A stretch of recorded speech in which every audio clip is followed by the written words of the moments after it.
The following podcast may be explicit. Shedcast presents Adventures from the Shed, a tabletop RPG podcast. You can find us online at adventuresfromtheshed.com. Welcome to our second Sidebar podcast. In this episode, we talk about what it means to us to be a game master or dungeon master. We know there's still a lot more to be said, so join us at adventuresfromtheshed.com and share your comments. Enjoy the podcast.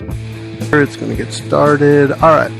So today we're getting together to do the Sidebar podcast. We're going to talk about what it means to be a GM, both from a player perspective and the GM perspective. So right now we have myself, Joe, we have Mike, we have Kurt. Say hi, guys. Hey. Hey, everyone out there in listener land. All right. So the point of the podcast today is to get a general overview of what you expect out of your GM, whether you be the GM or the player. And I'll start myself. Joe, I have mainly GM'd. I don't play that often, although I like to. I don't play that often. I know part of it is kind of the control freak idea that I want to make sure that what's going on is something I want to be happening. So having that part, the GM part of it, is very useful. But what I'm going to start with, we have a few questions on our screen here, and I want to pick the first one, which might be controversial, but I want to put out there, is the game master, is the GM the ultimate authority at the table? And I want to say, from my perspective first, I'll throw this out there, as the GM in the games I play, the answer is a resounding no. I am not the ultimate authority at the table. At some times, you have to make a rules call, and players will look to you to say, if there's two players arguing, they'll typically turn and look to you to make that judgment. With that sole exception, I personally don't think the GM is the ultimate authority at the table, and I'll expand more on that. In a way, this is Mike, but I sort of think that he sort of needs to be, in a way, like you have to be, like your word has to be the end to any argument. Like even if you're not correct, if you want to make up the rules and say, in this game we're going to play it like this, your party should respect that, unless your party is looking at it and it's going to really break the game, or if it's obviously wrong, like attacking with a sword all of a sudden shoots puppies out of it, and that's how he's going to play it, and everyone's like, that sounds dumb. But I think that he or she, I've had both as a DM, and I think that they have to have a little bit of that. I mean, you can let the party have input, but I think you have to be a force to lead the group and get them going down the path. Otherwise, you get like chaos at the table. What do you think, Kurt? That's interesting. I think I agree with both of you, and I think it depends to some degree on whether we're talking about rules or talking about the nature of the world or talking about where the game goes. I guess ultimately, as a player, and my perspective is the player perspective, I have never GM'd other than with 8-year-old kids, although I do want to do it in the near future, so I'm very thoughtful about these questions and very interested in the topics. But I would say most players, I think, are looking to the GM to be the ultimate authority to the extent that it keeps the game moving, and as Mike said, it eliminates debate or argument. I think if the goal of Dungeons & Dragons or role-playing is to have fun, if that's the game, it's a collaborative experience to have fun, then no, the GM's not the ultimate authority. We're all the authority. Together we create the game. But to the extent that a ruling is required to move the game forward or to end a debate, or because the GM is the one who has created or is at least interpreting the world for the players, if I want to play a drow and drow don't exist in this world, then obviously the GM needs to lay down the law on that, and we should be able to fight about that.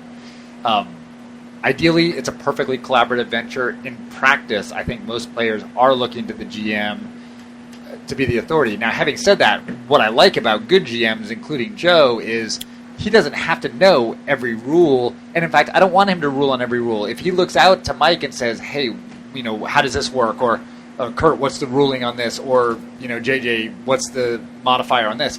That's great. That keeps the game moving. It gets us involved. I don't have the slightest problem with that. Yeah, it by saying that you want him to be the authority, you don't have to know everything. Like it's fine if they want to play it a different way or ask for help on something. Like you don't have to know everything as a DM GM. So you just have to sort of guide the fun, and I think that you can be like an authority in the fun. So I guess both of what you said, I just want to point from my point from the GM perspective, specifically Joe as the GM. I didn't go into it too much for the beginning because I wanted to see how you guys felt about it too. But the way you describe it is really the way that I interpret it as well. And Mike's been more witness to it, having played in the game that I've been running for about a year. That I don't feel I need to create everything, right? So the GM doesn't need to. In addition, if there's any rules questions, I'll typically go to players first. Because there's more people sitting around the table than me by sheer number. Somebody's probably going to know the rule if I don't. And then also, one of the things I like to do as GM, and Kurt, you mentioned you want to play a drow, but it's up to the GM to decide whether there's drow in the world or not. For me, I guess I could say, in some ways you could say it's the ultimate authority, but if that came up in my game that I run and someone wants to play a drow and we haven't seen one yet, I'd say, okay, you're a drow, tell me what a drow is. And I'll take it from that point that the player creates something that then becomes part of the world. So in a way, I guess you could say that is the authority that then allows it to happen. But I hate to stop a player from being able to do anything. A lot of GMs will phrase it as, give the players their own rope and they'll hang themselves. But I don't necessarily see it that way. I see it more as you wanted to do something, why should I say no? I have to have a good reason to say no. Otherwise, I don't want to say it because we're trying to get something done together. So I can definitely agree with those points. What about another one here that kind of leads into it, or what we were just talking about leads into it a bit, is the GM responsible for the entire world? Now, the way I was just describing it, I would say from my perspective, no. Because if I have to make up everything, the world is going to take a long time to come out. It's going to take, every time somebody says, is there a door over there, or is there a chandelier in this room, I have to take the time to come up with it. Most of the time, once somebody asks me if a thing exists, I use the yes and methodology. It's yes, it exists, and what do you want to do about it? Right. Because that's the whole reason you're asking to begin with. If I start with no, it just ends the discussion right there, and I like to think of the game as a discussion. Now, I've played it both ways, and I have fairly limited GM experience, but I've played where I've used a pre-made adventure where everything was provided for me, so in that way I'm not responsible for really anything in the world. But I've also created my own adventure, which is really great, but at the same time it was really stressful for me because I tried to plan every single bit of it. Like I would do maps, and I even did, if they roll these numbers, then they'll do this part, and I tried to plan it out so much that once we got to the game, they somehow managed to skip past about 3/4 of it, and then I was stuck at the end where this thing that I had made that I was so proud of, and I had infused humor into it. Because the encounters never had any humor. It was just all this dry fantasy, and they just jumped right on by it, and that my big 2-hour adventure that I had planned turned into maybe 45 minutes. So at the very end, they were like, "Well, that was fun." Yeah, but thanks, Mike. Can you make some more? Yeah. So you felt like when you were in charge of the entire world, it was just, too daunting? You didn't know what to expect from the players? So. Yeah, and like, I love to DM, because I love to be involved the entire time in the game, and with a DM, you are involved with every decision that goes on. But at the same time, I need to plan. Like, I can't make it up on the spot, and so it's just so much prep work, and that really drives my wife crazy. Well, and this again, this question, is the GM responsible for the entire world, which I think just led into a related question, which is, how much prep is required. I think those go together. To me, this is the most interesting aspect of what we may talk about today. I think the answer is the GM responsible is a resounding no. I mean, this is clearly a collaborative adventure. If your players are not contributing to the world in the adventure, it's not going to be fun for anyone, at least for me. But having said that, what Mike says is spot on. The challenge is, if you are GMing, or if you're critiquing your GM, you want the sense that he knows everything. But as a practical matter, there's no way that the GM can plan out every aspect of that world or every choice that the party members are going to make. It's just simply not realistic. So then the question is he just an improvisational master, where you have only the broadest of sketches and he literally makes it up as he goes, or is it something else? And I think for me, when I think about how I might DM or GM, I envision it like two things. I think of a flow chart. So here's a basic the first major choice they'll get to, and here's like 2 or 3 ways I could see them going, and if they go, then having a rough flow chart of if they do this, then this, then this, and this, but without a ton of detail around each one of those choices. Or another way I've heard it described is, first-time DMs want to make the whole world, and so they map out every corner of the whole universe, and players might only go to one tiny corner. Just map out the corner you need for today's adventure or for this month's adventure, and get as much detail in your head as you can about that. And then as they push the boundaries, as they go over the next mountain range, as they go over that sea, then you can add to it. But if you've committed yourself to what's across that sea before you get there, you've really kind of tied your hands, and that can be very frustrating as a DM. So I guess if you're, to the extent you're comfortable with improv, an outline or flow chart with a lot of improvisation is probably best. To the extent you're not comfortable with that, then, and you and I may be more in that camp. We want to plan everything out, and that can be really, really, really hard. Yeah, I would agree with that. With an experience exception. From my own experience, what I would say is don't plan it out like that. I wanted to say this at the beginning and completely forgot. The standard, your mileage may vary, every table's different. Pretty much every sentence I say should start with, my experience has told me, or the people I've played with, this has worked better. And that's going to be true, I think, for everything, and I'll probably end up feeling like I have to say it again. But from that perspective, what I would tell you is the groups that I've played with, in no instance could it be planned out ahead of time. Right. To the point of flowchart in detail, because the flowchart makes the presumption that there's an order to things.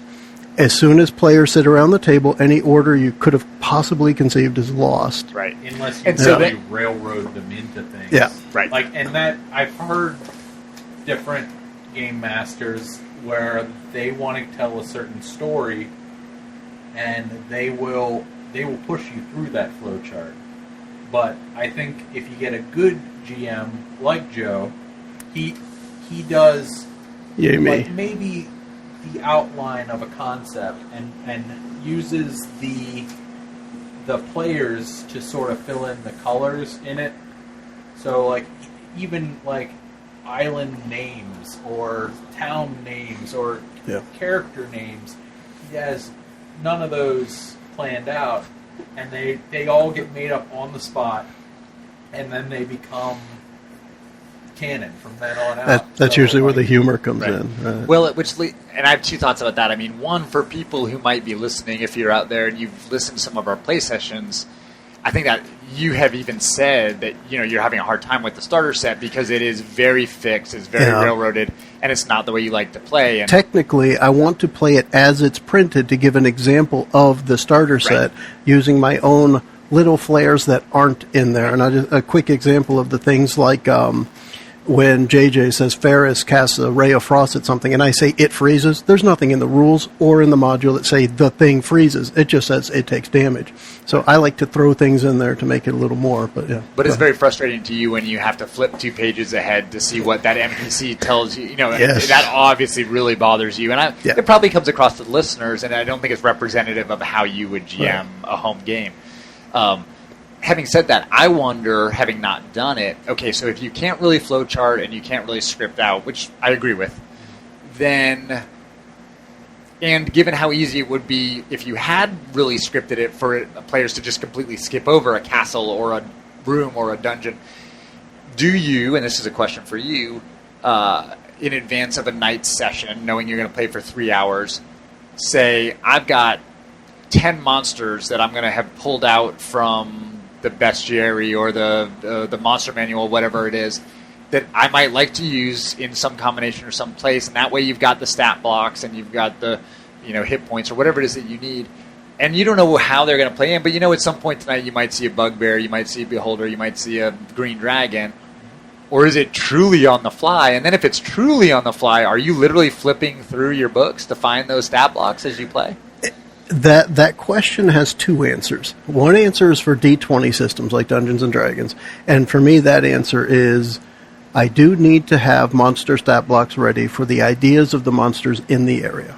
So for me that's a necessity. Now sometimes I'll do that with I keep a tablet with a digitizer, a stylus. That's what I use to keep my notes. Normally here I've actually been using pen and paper, but on that I'll also do copies and pastes from things, so I have those in front of me. I think that's a necessity for a D20 system because it's too difficult to go find the monster, and you've got your monster manual here, and you've got your module here, and your ideas over there, and now you're flipping between pages, and for me, I'll want to write down, this is what I've done, and then the starter set, the adventure podcast we're doing, I'll take something like the goblins. My notebook's inside, I could show you, but I'll take those 4 goblins, and they just get numbers 1, 2, 3, 4. Right above their number, I write their armor class. Right below the number, I write the hit points, because when we're playing, I want to refer to that quickly. And as you guys are doing initiative, I'll write that down, so there's some amount of prep there. And with the starter set, it's 60-something pages that I need to read through, and the monsters are on the last few, so that makes it easier. The other answer to that is in a system like Dungeon World that we play, the monsters can be made up on the fly because the monsters are part of the story, not so much part of the combat roles. It's tough to explain, but anyone who is familiar with that system, Dungeon World, based on the Apocalypse World engine, that type of game plays itself better. You just need to know what a monster can do in order to make the game work. You don't need to know all of its stats, so to speak. So that makes a big difference there. So if you had just said, while we're figuring out initiative, you might be doing that, which I think another thing you would want to talk about was how responsible is the GM for, administering game mechanics and keeping track of player resources and things. And I would definitely look to Mike on that. My feeling would be that shouldn't be at all. That's something that can be assigned out to, Mickey's got the maps, Mike's tracking initiative, Kurt, you keep track of gold, whatever, and then that takes a big load off of you, but I don't know. Yeah, I would definitely say that, in my opinion, a lot of the thing, except maybe initiative, because I think that it's helpful when the GM knows who's going to go next, but things like hit points or different items that you get, if I was a GM, I would pretty much say that that you have to keep track, or else the item didn't happen. You could. There's differences with that. In 4th edition, there was a lot of different skills that or little powers that each of the weapons would have, and I guess as a GM you could sort of remind players that their thing might have this cool power that would come in handy. but I don't think you're obligated to do that. I think it's more of a, like, you're being nice to the players to come up with their stuff. I kind of agree with that. I'm going to say we're going to pause for a little bit because JJ just walked in. We'll get him plugged in and ready to say, all right, so JJ and Mickey are here now. Say hi. Hi, everyone. Hi, peoples. All right. So we can pick right back up there as far as keeping track of equipment resources. What do you think, JJ? Like, as far as equipment resources and stuff, like, I tend to try to make equipment special in a way. I've been a big proponent as far as within the D&D world of creating signature weapons whenever I DM, so that the weapon matches the flavor of your character, and it also levels up with your character. So it's an extension of your own soul, of your own character, rather than just some +1 frost longsword or whatever may have you. I mean that makes sense to me. Like the starter that we're playing now, I have this family heirloom axe that it really doesn't have any bonus or anything like that. So I feel like I should use it because it's like one of the character hooks. Exactly. But at the same time, if it's a sort of a bad weapon. I mean, we just picked up this really awesome sword, but I'm gonna have to really think about whether I want to use it. It would be nice if the weapons were really thought out and you could grow with the weapons and they weren't really replaceable. Yeah, as a DM, like, I never really liked doing the whole character upgrade through equipment. I only generally like the leveling up process. Choosing your feat, leveling up, like getting items to make your character more powerful. Always seemed more boring because I want your characters to have weaknesses and flaws. Like no player character can actually be perfect at everything, but through items you can achieve that. Like. I want Magic Missile to be able to hit my PCs. So, having a Broadsharp Reflection or whatever it may be called that negates Magic Missile to cover up that one weakness, I really dislike that. Well, I can see how, as a DM or GM, you would have to. I just cut out. Yeah, it did. Mickey's going to have to move that microphone. Mickey, I'm back. I can see how, as a GM or DM, you'd have to keep track of those type of resources. But I remember, all the other resources in the game. When I started, I really appreciated it when the GM would remind me about things like that. Because when you're starting off, there's so much to keep track of. You have to keep track of your character, your abilities. Oh, and then these resources called gold, and then I've got rope and healing potions. What the heck?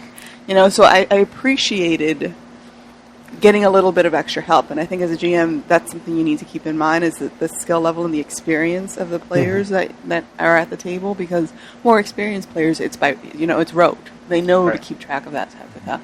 But if you're playing with a whole bunch of novices, you're going to have to remind them every once in a while. Well, and to some degree that depends on the GM's experience level. If he's back there worried about the next encounter because he hasn't done this a lot, then maybe the onus should be on us as players to help each other and make sure we remember that our party members have rope or whatever it is. Whereas if you have a very experienced GM and he can do the encounters in his sleep, then he can be more proactive about helping the players, particularly if they're novices, remembering. I think about when I started playing Magic the Gathering, every card has a different power or a different mechanic, and it's totally overwhelming when you're a new player to remember what has flying, what has first strike, what has death touch. And your opponent doesn't have to, it's a one-on-one game. Your opponent doesn't have to remind you, and if you don't use the mechanism, it's gone. But a nice guy who wants you to get involved in the game and really like it is going to say, hey, that's got death touch, that's got first strike, you might want to use this differently. It's collaborative, which is how a good game should be here. Mm-hmm. I think part of it boils down to, in some games, in some tables, there's the adversarial relationship between players and game master. And if you have that relationship, that's when that can kind of get out of control for me. The responsibility of GM and players to keep track of their resources. When we talk about something like a Broach of Reflection or anything that the player is thinking, well, I can't wait for the GM to throw this at me so I can tell them, no, it doesn't work, haha. That gotcha moment, whether it be on the player side of the screen or the GM side of the screen, is something personally I detest. I'm like, oh, I hate when that happens because it bugs me. But as a GM, if you want to not have that happen, then it is incumbent upon you to then keep track of those resources. Like JJ said, knowing everything a character can do can help stop them from catching you at the right moment. That topic is a really important one. I think a lot of new players view it as players against DM. And because the DM plays the enemies, because he plays the monsters. And that's just, to me, that is just so wrong-minded, and it really ruins the game. I think your view, Joe, is, to me, I don't say clearly very often. I mean, I've said in my opinion, in my experience, but D&D, the only goal is to have fun. Absolutely. And it only works if it's a collaborative experience. And I think, I haven't played a lot of higher level games, and I certainly have not in a long time. I think when you're up at level 15 to 20, it's different. I mean, those monsters are so terrifying and your powers are so huge that it really, it almost by its nature can become adversarial, but certainly at the reasonable levels that most people are playing, I hate to think of players combating against the DM. I think you just have to know, as a GM, DM, whether or where to pull back on the reins. Like, in a certain way, like, you do want to have that want to kill the party, but no one in the party wants their hard-earned character to get killed off by a group of people. So, like, especially if you're a DM for novices, you just have to know, like, oh, at this point, maybe we're really taking them down hard. Maybe they should not have this power for a couple rounds, or maybe I won't use the finish them off on this, just so, like, I find that the encounters that we get close to everyone dying and we pull it out, they're the most interesting, best adventures. You just have to really know where to pull back, because if you're too light on it, it's a cakewalk. If you're too hard on it, you'll just wipe them right away, because you can make anything. You can make Right. Total party kills might be acceptable at level 18 against a huge black dragon, but at level 1 starter set, 4 goblins kill the party is no fun for anyone. Although JJ has said before, his description of the good encounter. Say what you've said before. I mean, you want the party to exhaust almost all of their resources in order to win the fight. Health is a resource. Your spells are a resource. You want to be able to use all the resources and have the party just barely eke out. And in previous editions, say for example 3.5 or even Pathfinder, like as Kurt was saying earlier, with the higher level, there's a bell curve. And at first level, the bell curve is the monsters and the PCs are pretty much on an even playing field. But as the PCs hit like level 12, 13, they're just cakewalking through the monsters. And all of a sudden, the monsters get these Saber Die abilities. And it's so easy to TPK, Total Party Killed, the group, without even, with just doing what you thought would be a challenge, even a minor challenge, and then the players just roll their saves badly, or you just roll incredibly well, and all of a sudden it's just... And that's one thing I liked about 4th edition, in that, like, Joe, you can attest, like, you had to have multiple failed saves. Like, the first save, you fail, you're immobilized. The second save, you fail, you're restrained. The third save, you fail, now you're petrified. Or something like that. You had to have multiple failed saves, and I really liked that. And from the only thing I'm a little concerned about as far as 5th edition is apparently they brought back the Saber Dies. Yeah.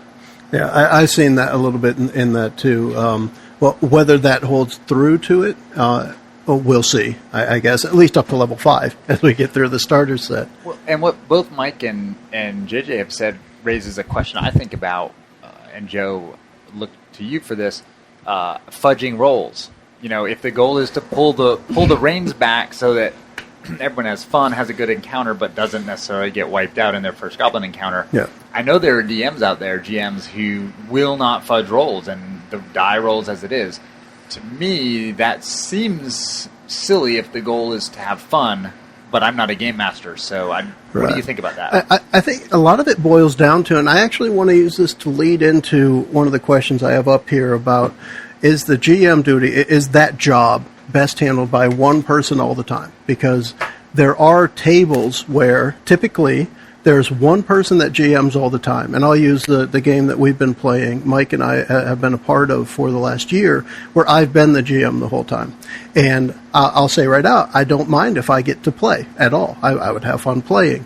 But at the same time, I really enjoy being the GM of the games we run, except when we did D6 Space. Insert caveat here. However, what that means to me is that's only one person experiencing that thing you just asked, fudging the die rolls. Because it's expected of every player when that die hits the table, if you grab it and pick it up right away, everyone's looking at you like, you just cheated, right? So you get that bad rap. But somehow it's acceptable as a GM. And I agree. For me, as a GM, I don't even need dice. I love Dungeon World for this purpose. I never roll anything. The players roll everything. I just say what happens after the roll. So when we're playing the starter set in our adventure podcast, I'm rolling the dice where someone can see it, because to me, as a starter set, it should be played that way. So everyone's on fair, level playing ground. But once you start getting the experience of judging that encounter, like Mike was saying, if you overdo it, everyone's going to die. And at that point, for a few moments, somebody might have some fun. And then everyone's going to realize, crap, or for that matter, oh shit, we got to roll up new characters. Fuck the orcs. Right? Because that's who just wiped out the party. Mickey, from the player perspective, how many different GMs have run games for you? Oh. And where possible, exclude names of people that aren't here. I think I've played with maybe 5 to 6 different GMs. So you've experienced a few different leader styles Correct. At the table. And my favorite GMs are ones that do kind of what you explained. They keep a good finger on the pulse of the game and take the temperature of the players and kind of cater the game to the people who are sitting at the table. Because at the end of the day, you're there to have fun. I've played with GMs that kind of stick to the rules and are real sticklers, and if you messed up a roll or didn't play your particular ability too well, and it's too bad. Move on to the next one. And I hated those games because they drag on. And especially when I was starting off, I mean, like I said, it's a lot to keep track of. But those GMs who really, keep the players' enjoyment in mind are the ones that I enjoy playing with the most. Cool. And as far as whether, should you rotate GMs, that's a difficult question, because and you got to the meat of it, by the way. That's what that question is. Should you rotate the job? Right? I don't know. I mean, it's an individual decision, right? Do I want a GM today? No. A couple of years from now, maybe. But it's up to each individual player, I think, to make that decision. Mm-hmm. What do you think, Mike? I think that it's all right to switch up the GM on your group, but it's sort of tough to continue the old GM's story. Like, I think that if we were going to switch GMs, I would want to start like a whole new story, because you're the GM to a point is thinking up how the world works, and like Joe has this world that he makes up like everything, and then like who's the new person to say to that, oh, over on this place it's not like what he said, it's like this. Mm-hmm. So I don't have a problem with rotating it out. It's easier if you're going to continue a story. I would say stick with the same GM, but it is nice to experience other people's GM style So it's nice to mix it up from time to time. I heard something interesting that I'd never thought of. I was listening to another podcast the other day. Blasphemy. There's Blasphemy. other podcasts? Blasphemy. And it was an interview with a woman, and it was really her first time GMing, but she was a very experienced Dungeons & Dragons player and Pathfinder player. And it was an hour of this other game master talking to her about, what did you like, what did you not like, what did you think you did well, where do you think you could improve, and it was fascinating. But what was particularly interesting was why she decided finally to GM after all these years of saying she didn't want to do it. And she had found this one adventure path, I think it was in Pathfinder, that she just loved, and she had played it as a player, and she loved it, and it really hit her more than others. And she played it again, and I guess I'm not familiar with it. I think it might have been called Sands of Destiny or something, but it had a lot of variants, a lot of options, and it was not a railroad at all. And so every time she played it, it played differently. And she just loved going into that world so much that she wanted to keep playing it, felt she had exhausted it as a player, and said, I'm going to try to GM this. And so they talked about, well, do you want to keep GMing? And she said, it's interesting. She's like, I'm not opposed to doing it. I like it, but I think I want to keep doing this adventure. And so they talked about, well, maybe this will become her thing, and she'll do this at cons or at local gaming shops or whatever. And she'll be like this, whatever the name was, Sands of Destiny GM, who'll be kind of the expert on that. And maybe or maybe not, she'll go and do her own games or her own other adventure paths. I thought that was kind of an interesting little hook. Like, you can just kind of become the master of one world or one adventure path and get really into that, which is very different from, like, Joe, what you do, which is, like, you love creating all these different worlds and different adventures. It's interesting, because, think about it when you were a little kid. Every little kid out there loved to create their own world and be kind of master of their own Some universe. of us didn't grow up. Right. So, yeah, I can see that point. This game really allows So that. let me stick with you, Mickey, on that. I'm going to go to the last thing on here. From the player perspective, specifically, that's why I want to ask Mickey, because you haven't GM'd at all. What do you think is the amount of improvisation required on the other side of the screen for the GM? From your perspective, what is I that? think tons of improvisation is required. And I think that's kind of my fear of being a GM. Because, players can easily take your well-crafted little world and put it on its ear, We never follow the path that is set out by the GM, ever. We like to climb garbage chutes. We collect garbage chutes, and we kill monsters in, like, the second round.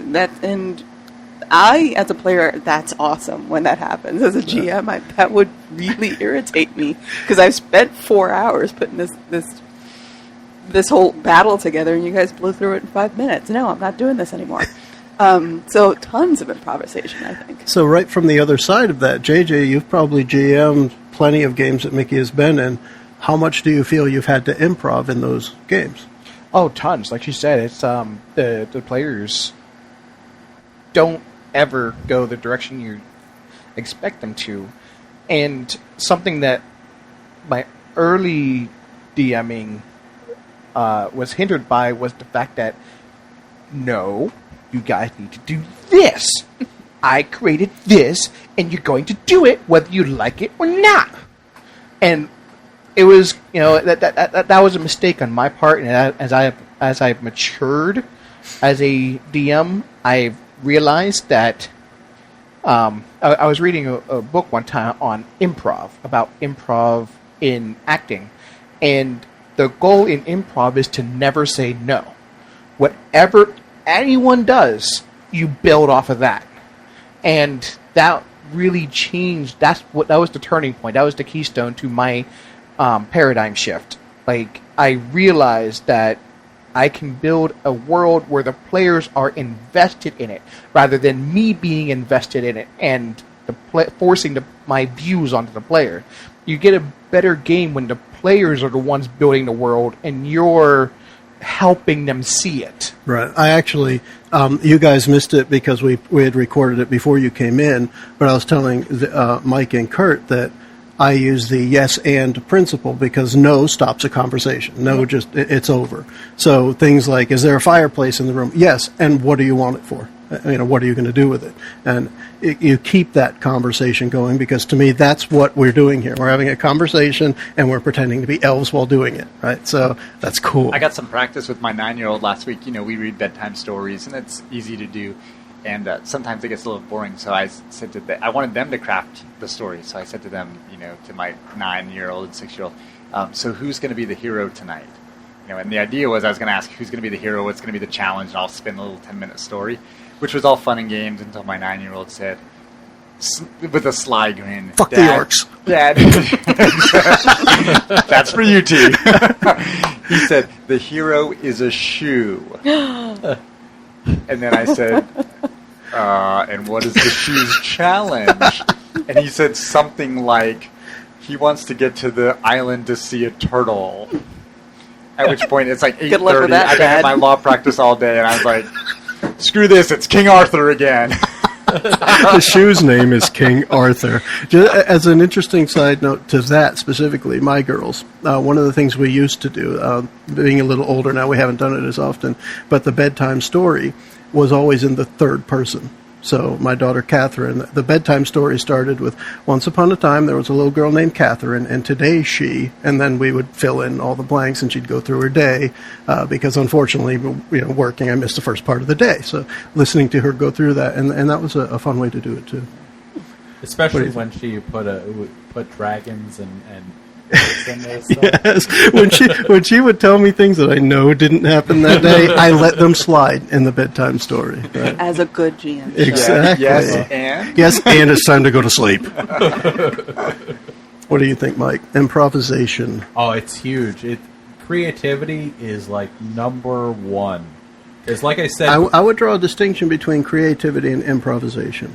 But go ahead and explain. I wouldn't, because like when you're making things up on the spot, you are just pulling straight creativity to keep up with the group, and it's so important. Like, it's number one thing, like above even knowing the rules, because if you can fake it better than the party to the point where they don't care that you change the rules, then the adventure can go any way that you want it to go. You just nailed my GM style. Thanks, buddy. Let me take a stab at this one, because it's going to circle back to something that Kurt had said earlier too, about the prep work involved in creating your own adventure. How much of an outline do you want to draw? How much detail do you want to put in there for the players to then go ruin, as Mickey said? Absolutely. For me, a lot of it, which can seem like improv or creativity, I try and take a common sense approach. I'll use an example of something that happened in our Dungeon World game. The players were going to go find a cult. In the adventure, I had already determined just a few basic things, which to me don't really need a whole lot of creativity or improvisation. This cult had an underground lair. There were only 2 entrances to it. And within the cultist lair, it was a place where they could live. So therefore, it had to have some basic necessities, like a kitchen, a meeting area, a place to sleep, and then also, because it's a cult, a place to worship or study. However, nowhere did I draw a map, even think about what the entrances were. And it was only when the players went to go look for it that it mattered. So the prep work involved there is just who exists, what is their goal, and where might they be found. That's it. It was only once they got there that I thought about, well, crap, now I need to find a way to get in there. So they went near Farmer Phil. Who one week was a potato farmer, and the next week was a corn farmer, so he became a porn farmer, mixed potato and corn. He had porn crops, right? And they ended up finding, right? So the entrance was off to the side of the town. They found an entrance, etc. And then when they went down, I'm thinking, all right, so they got to go down underground. I made up a spiral staircase, and there's stuff that does need to be made up, but one of my cautions is don't make it up before you need it. And when you make it up, just use real world stuff. If something is down in the underground, then all you need is a tunnel or a stairway to get there. You don't need a rough-hewn marble staircase with moss along the sides, Sir Walter Moss along the sides of it, and some of the marble steps are cracked, and the third one down has a flagstone that's out of place, and you don't need all that to be ready. You may need all that later on. You may want to end up creating it. And to me, that's the difference with creativity and improv. For me, improv is setting up the situation, and creativity is all the little details that go along with it. Well, the nice thing... sorry, Mickey. I was going to ask, so where do you, as this can go around the table, where do you draw from as inspiration when you start creating these worlds? I'll use, again, a real-world example because I like it. When I create the world, it's around the players to begin with. So, and you were there for a couple of those where we find out who the players are, and then the world is based around that. And again, the big thing, and this is another good plug for Dungeon World, because the system fits my playstyle as it's always been, and I only learned about the system 2 years ago, so I feel like I wrote it. Mike asked me once if I was part of writing it, but anyway, it sets it up as you don't need all of the details. What are the main things that are happening in the world that the players care about? So, for example, use the stereotypical Dungeons and Dragons. There's a dragon out there somewhere, and there's a kingdom that needs to be protected. So, right there, you've got, for me, that's your whole world. So, the dragon, his agenda is to destroy the kingdom or get the treasure. The kingdom's agenda is to protect themselves from the dragon. And everything the players do should be linked to that in some way. And if it isn't, change. Because then they're not interested in that anymore. And it's time to find out what they are interested in. So maybe this player is a ranger, and in his backstory, he described that there was a problem in the woods. Well, now set the woods on fire. Now there's a new front, as it were. And phone. And to me, that I create only when the players aren't. I guess that's one way to look at it. I only need to create what the players don't. That's really cool. I've only written one adventure, and it was right after I was involved with DMing a whole season of encounters, and in the finale, I didn't pull it back just enough that one of the players died, and I could see it, and I play with Jessica every week on Monday night, and I could see that she was just a little bit sad that everyone else survived, and she had somehow failed in that she hadn't survived with everyone else to basically go to the victory party, which is like at the very end of all the encounters, you beat the big bad guy, and then the town is like, you're the best ever. So where I pulled from for writing mine was that they found that they could resurrect her, but to do so they would have to get this like real big wealth source. And the thing that they got to is that this one lost mine had the biggest diamonds in the world. So if they could find this lost mine, they could get the diamond that they needed to bring her back. So I think she even played like the sister of the character that died, so that they could almost continue the story into this. And I've only really written one adventure, and they blew it to hell once they got in there, because I had planned this giant ogre is going to be in this back room, and once you go in there, you'll have this big fight. And instead they went the opposite way, so that the ogre had to almost chase them down the hall to actually be used. But and you sort of fill in from TV and movies and video games, the details that really make the story fun to play and really help people visualize. And I think that's where I pull from. JJ, when you do your prep work, when you've done your prep work, regardless of what edition it was, how much do you think you pull from the books compared to what you pull from your head? Oh, Lord. When you say books, do you mean source material? Yeah, or the printed materials for the game. Like if we say 4th edition, do you make up monsters, or do you pull them all out of the book? Do you find an adventure already published? In 4th edition, I never created a monster. I pulled from, and then I would create extra abilities, especially if they were common monsters. And so I would create extra abilities. You were the psychic feedback experiment the one time I did that on you. And killed myself. I would try like another one. Another thing I thought I was brilliant was I had runes of power on a creature, and so you had 9 of these creatures out here, and they could each do 1d12 worth of damage. As you in DM, there's a philosophy among the player base. Is you focus one monster until it's dead, then you move on to the next one, and you move on to the next one, and you move on to the next one. I can see where Everyone it's does going. this. So I created something that would be detrimental to that. So what happened was, as they killed the first monster, now the other 8 now do 2d12 damage. And then they killed the next one, now all of them are doing 3d12 damage. Yeah, that sucked. And so like, after they started getting walloped, they were just, okay, now we got to whittle this guy down to bloody, then we got to get this guy down to bloody, then this guy down to bloody, and then we need to group them up so the wizard can fireball them all to hell.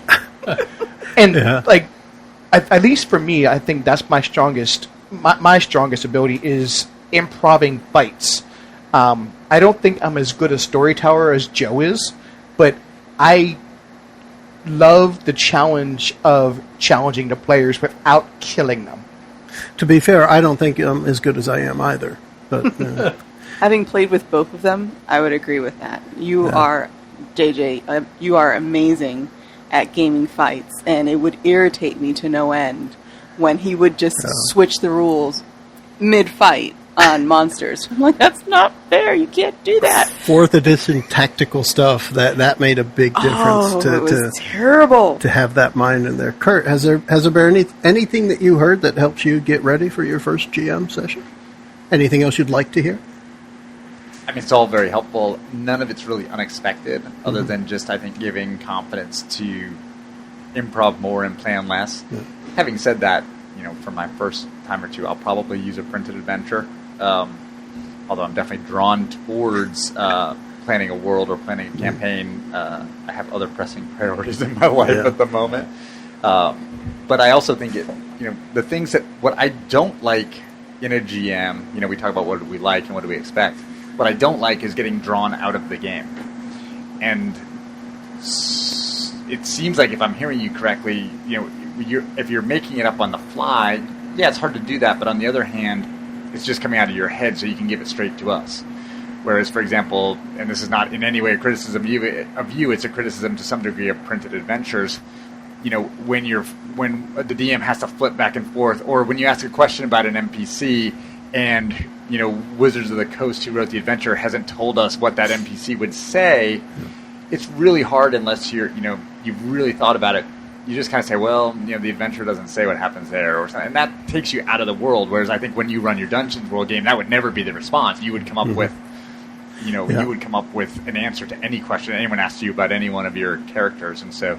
I like that idea of having a rough idea of where you want to go in a framework, but really making it up to the extent you can as you play. And I would say, as I listen back to the adventure podcast that we've released now, I'll say I'm really pleased with myself at coming up with the MMO idea of the question marks above their heads and stuff. Really, because I think about this from the pre-printed adventure perspective. The pre-printed adventure pretty much has your NPC has lines that you're going to read, or they're just going to say, "Welcome to town, adventurer." And that's it, right?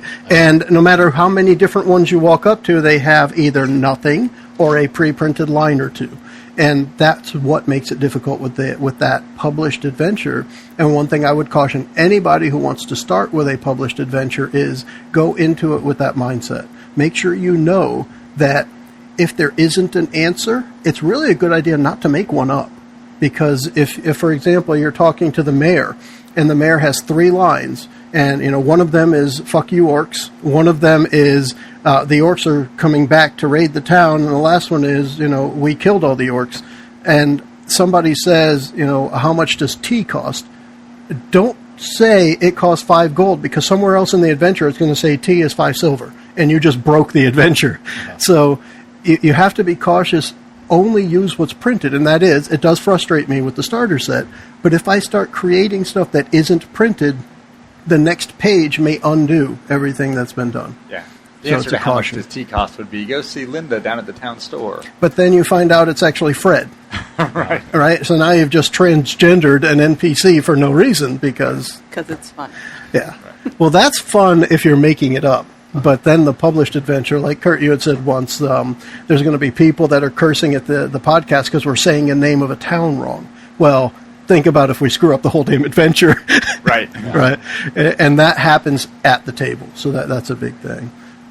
So I would say definitely if I am a fan of pre-published adventures, mind you. It doesn't sound like it, but I am because they can set things up for you that you won't have to. A big part of the combat system, especially in Dungeons & Dragons, is the proper challenge rating. I don't even know if they call it a CR now or whatever it may be. I know Pathfinder still does, but the proper challenge for the players is almost always set up for you in a published adventure. And they'll tell you right on it for 1 to 4 player, or what, like 4 to 5 players, levels 1 to 3. In that case, you have a good idea that the encounters are properly balanced. Because in a system that requires, or that depends so heavily on skills and stats and die rolls, you need it to be balanced for you. The only other thing I would mention is, for people out there, is just to realize how much you should all say thank you to your GM. I mean, even ones who are improvising and making up as they go do generally a lot more work than the players do in most cases, and it's a huge commitment of emotional energy and time, and in a lot of cases hosting at their home or their shed. So make sure you buy your GM a beer every now and then and give him or her a pat on the back. I have the Holy Grail bottle here somewhere. It's up there. It's behind the big-ass You know how they vodka say, bottle. like, in education, when you're going to college or whatever, like, for every hour you spend in class, you should spend 3 hours studying or whatever it is. It's exactly the same way with the DM. For every hour, your players play, you're going to spend about 3 hours preparing for it. Oh, yeah. That's why I love DMing, but I hate the prep, because it gets overwhelming. It is unbelievable. Like, even the pre-printed encounters adventures, I was making the chart that Joe says, like, for every bad guy, I would have, like, their hit points and their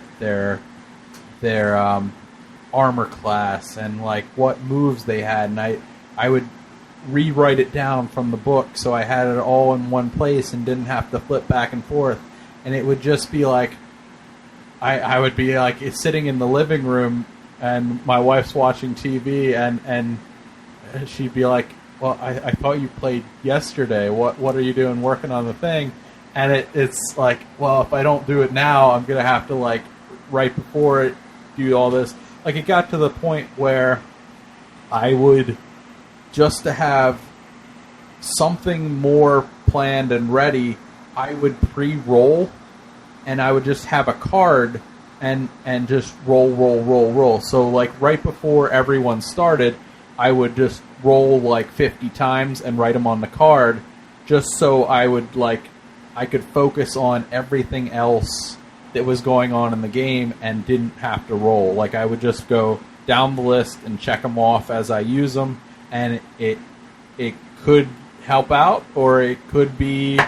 You could luck out, and it was the worst roll I'd had on that entire card. But it is so much work to GM sometimes. I know it can be.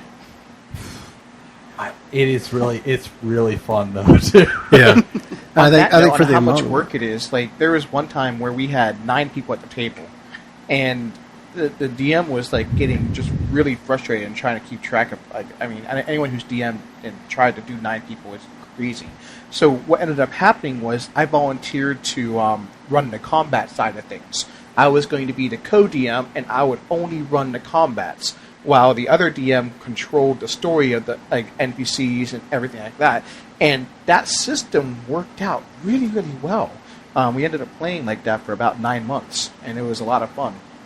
That's a good point of shared responsibility, too. I've played that way with a co-DM, even just swapping a story back and forth. And it can be fun, but it also takes the right division of responsibilities or the right pairing of personalities. Yeah, I would say. So I'm going to say we've got just a few minutes left. I want to hit back on something Mickey said. We've been talking about what you expect of a GM, but what about what do you not want to see from a GM based on your own experiences? Kurt, you go.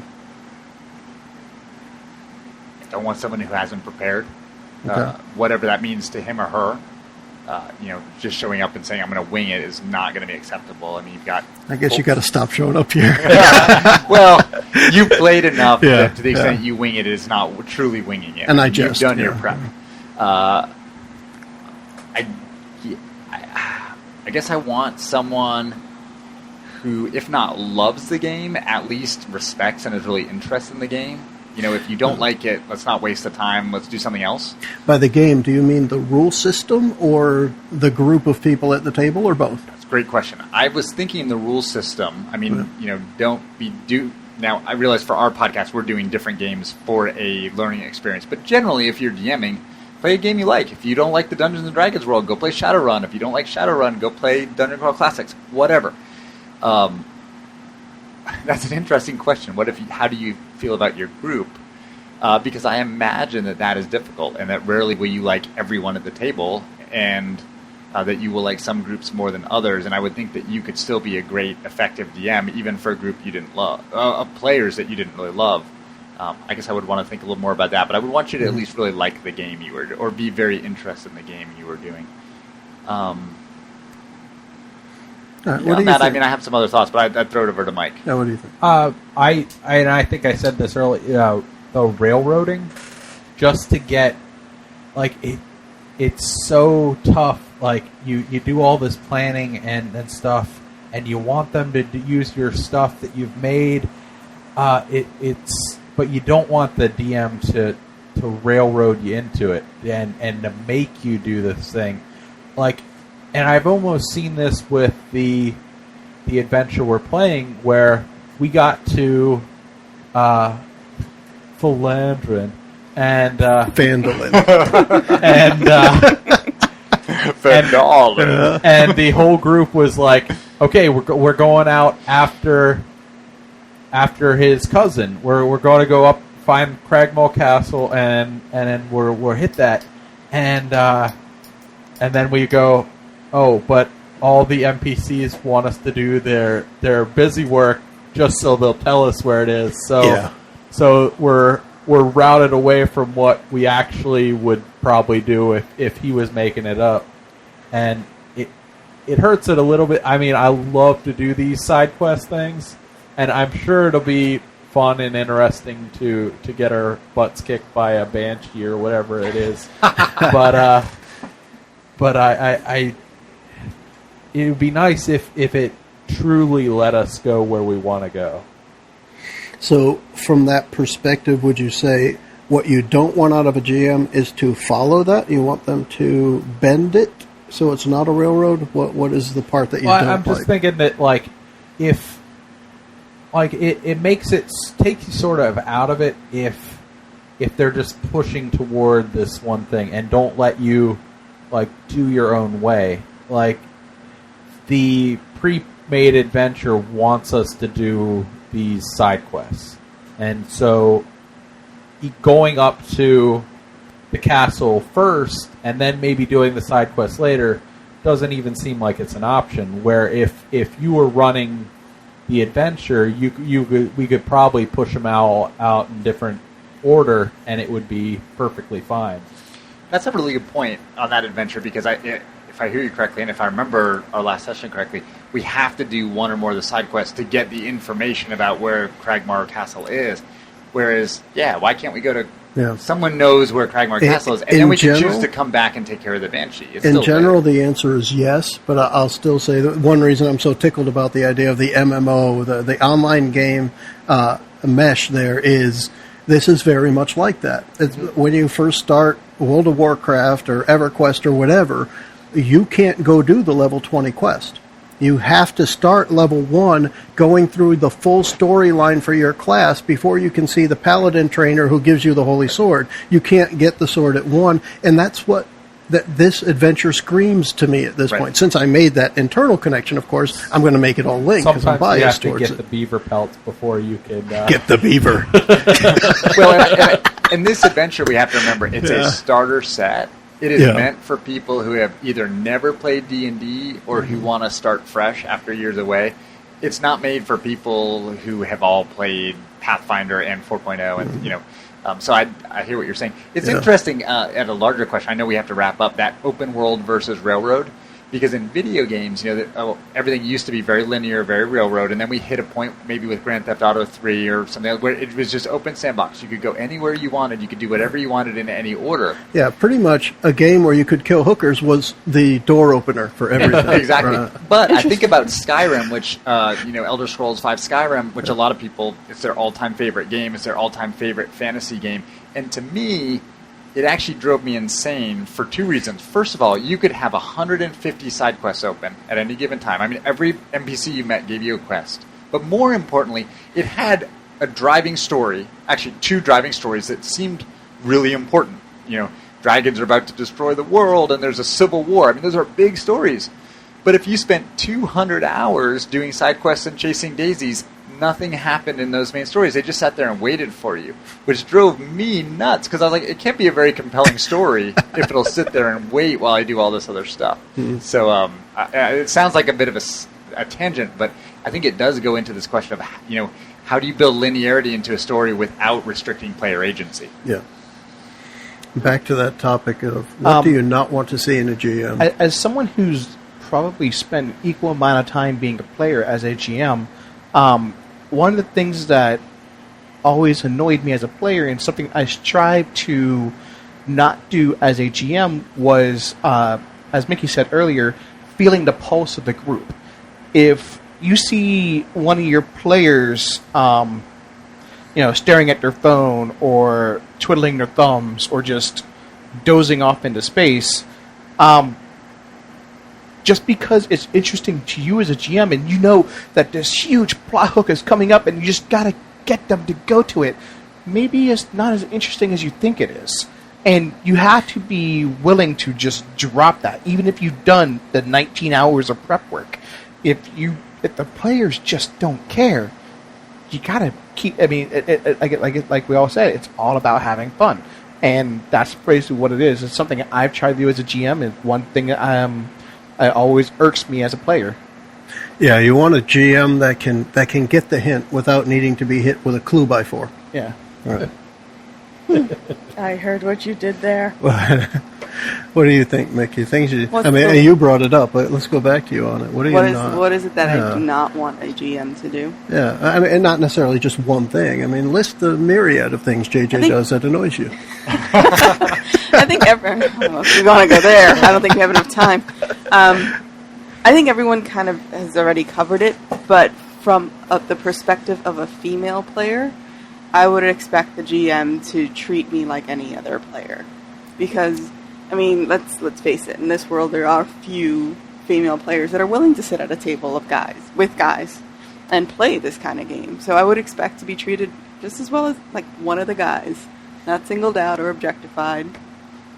And don't expect anything less of me versus the other players just because I'm a girl. I promise I won't single you out, but not objectifying you, I'm not sure that's going to happen. Sorry. Damn it, Joe! I am what I am. I would say, back to round it out, for me, from the perspective, and for me, it's mainly looking at other GMs, because out of the time I've played, I think I've been a player 3 times, and you guys have been there for 2 of them. And it was both the same game, just 2 different characters. But the 4th edition, I mean, not the same scenario. But what I watch for, really, are the things that, and like JJ said, things that I try not to do myself. Where, and this goes back to the prep thing, where a GM has prepped something, or they know something's about to happen, and the players just walk around it. It always disappoints me that GM doesn't just make it happen anyway. And I don't mean from the point of railroad. An example I'll use is that we were, actually I can't remember if you guys were there, but it was at that guy's house. And we were in this end scenario or the end encounter for a scenario.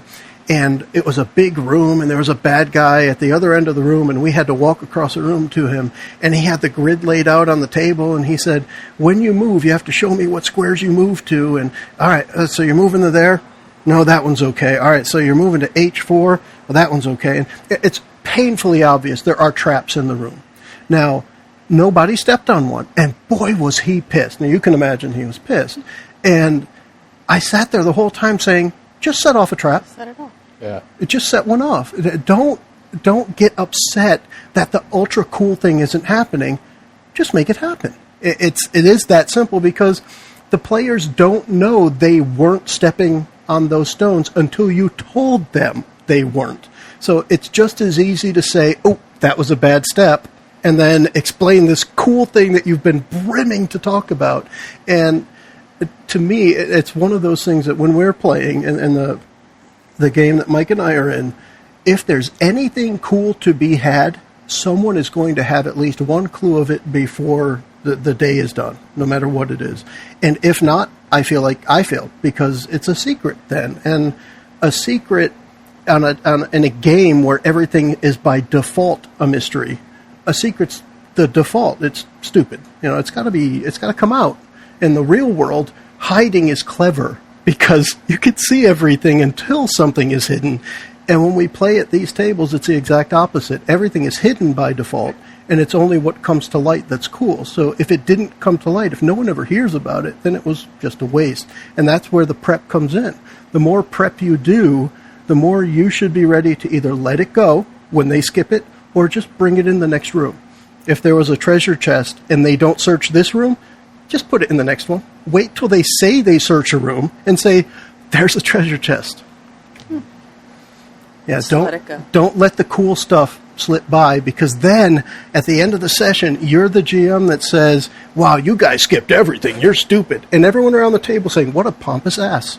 Right? Never playing with him again. Exactly. Because now you're the cool guy that had all the secrets. I mean, this is what you're thinking as a GM. I'm the cool guy. I've got all the secrets, and they don't know anything.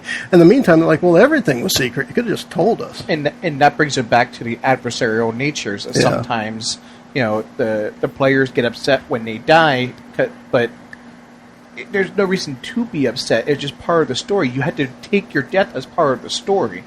And the same thing with, the players going against the DM. You can't have adversarial. You guys are working together to build the character, to build the world. I think maybe we'll try that on the next sidebar. For anyone who's listening, we'll see if we keep up the truth here. But what about adversarial and player death? I think they're character death, player death. I haven't experienced yet, but When character did this get death. so morbid? We'll pick that up. In the meantime, we're good here. How about we all say goodbye? Bye, everyone. Bye, everybody. Adios, penis. You're just gonna say it once. Everybody, 1, 2, 3. Penis. Penis. Penis. In this Sidebar podcast, we discussed some of what it means to each of us to be the GM. We invite your comments at adventuresfromtheshed.com. Remember to look us up in iTunes and subscribe to our podcasts using iTunes or your favorite RSS feed app. Thanks for joining us. The preceding podcast was brought to you by Shedcast. You can find us online at adventuresfromtheshed.com.